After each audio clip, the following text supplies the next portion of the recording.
This is the only video that you need if you want to win in 2026 and achieve success, hit your goals, and completely change your life.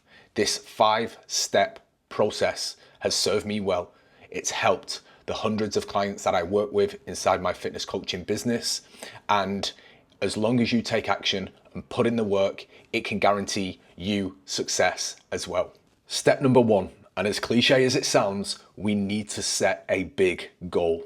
This needs to be something that potentially scares you, something that you know is going to force you out of your comfort zone, to break through the monotony or the routines that you have currently, because I can guarantee that you're going to have to change. You're going to have to change your habits, your routines, your structure, who you are as a person, your limiting beliefs. You will have to change in order to achieve a big goal, because I can guarantee now your potential approach is not working or will not serve the big goal that you're setting for yourself. Because if that was the case, you'd have achieved it already. Once we've got that big goal in place, what we need is a purpose and a reason why. And that why needs to be strong. It needs to be powerful. Once we've got our reason, once we've got our goal, it is important that we set a time frame for us to achieve that goal, because a time frame or a deadline creates urgency. And when we've got a looming deadline, that's going to again force us to get out of bed in the morning. That's going to ensure that we do the necessary work, that we do the repetitions, that we build consistency and forward momentum. So when you're setting that goal, assess your reason why. Make sure it's something, again, that means something to you. Set a time frame or deadline, because without those two things, it's not a goal, it's just an idea. Step 2, once we've highlighted our main goal and we have understood our reason why, we then need to devise the plan that is going to help us achieve it. And in order for that to happen, we need to get crystal clear on exactly what it is that we need and how we're going to get there. And once you've got those on lock, it is about understanding how you then make the work that is required to achieve the goal and stick to the plan fit in to your schedule. Now, this is key. This isn't about finding the time. This is about making the time. For you to make the time, you need to understand what are your main responsibilities. What are your non-negotiables, the ones that can't budge out of your schedule? And then you've got to get radically honest about, where your current time is then being spent outside of those responsibilities. And if this goal means so much to you, that's going to have to shift up the priority ladder and also become a non-negotiable.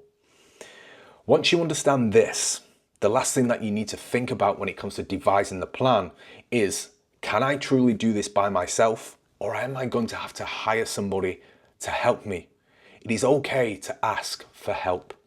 And if you are somebody that is wanting to get in incredible shape or do an event such as a Hyrox, a half marathon, a full marathon, whatever kind of fitness goal you have, I have my own coaching service. And I'll drop a link in the description if you want to reach out and get more info with what I can do to help you.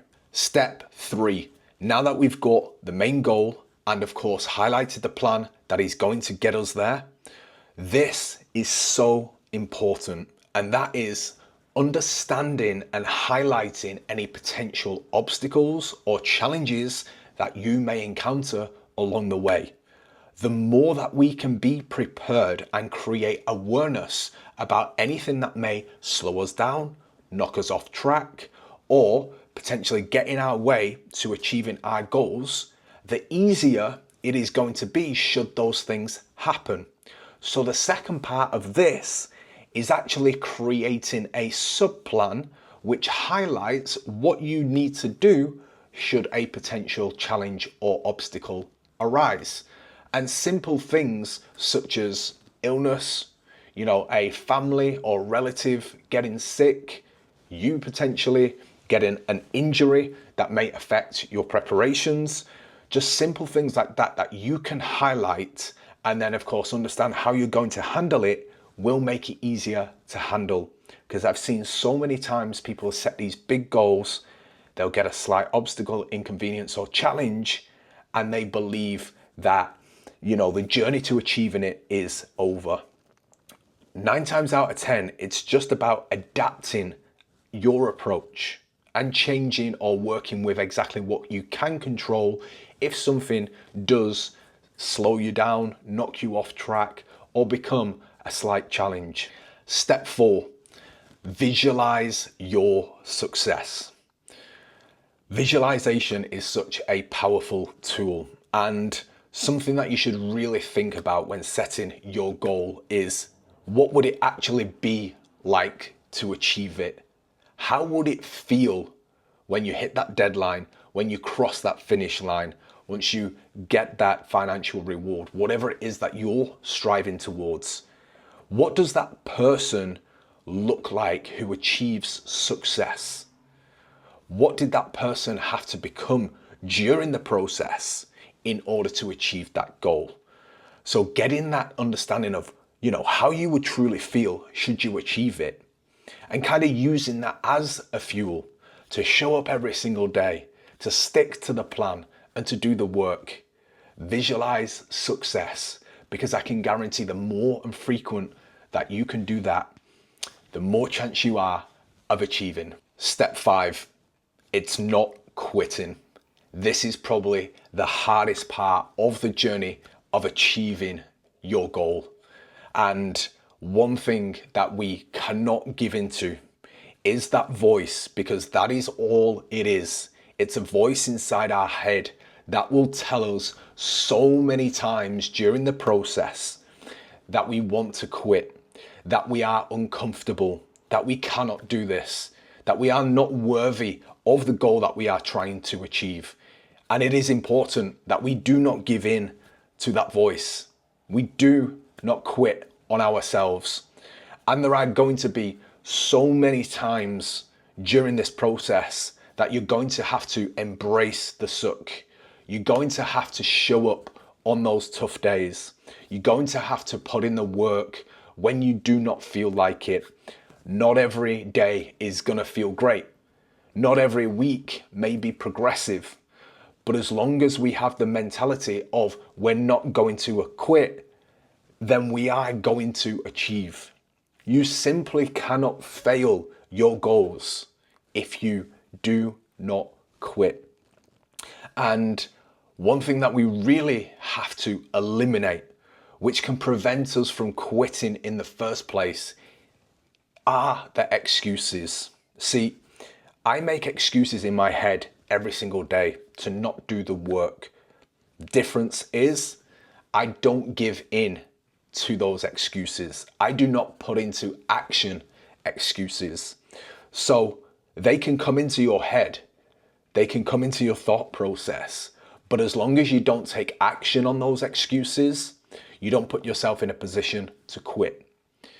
Again, it's about creating awareness on why this goal is so important to you, who you want to become when you achieve it, and the biggest lessons that you're going to learn in this process are the ones when you're in the trenches, when it sucks and when it's getting difficult. And as long as you don't give up, you will achieve. So there we have it, guys. My 5-step blueprint on how to achieve your goals in 2026.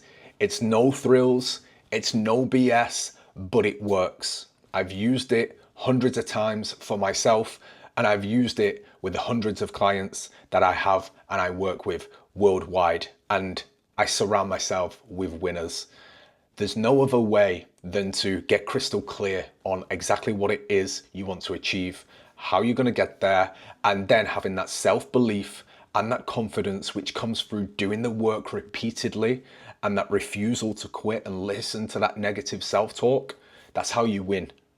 It's how you truly, truly win. So I hope that you find this video at the right time. If you found it useful or valuable, do me a favor, drop me a like, subscribe to the channel, leave a comment if you did get value, and I will see you in the next video. Let's have a fantastic year 2026. Make it yours, make it count.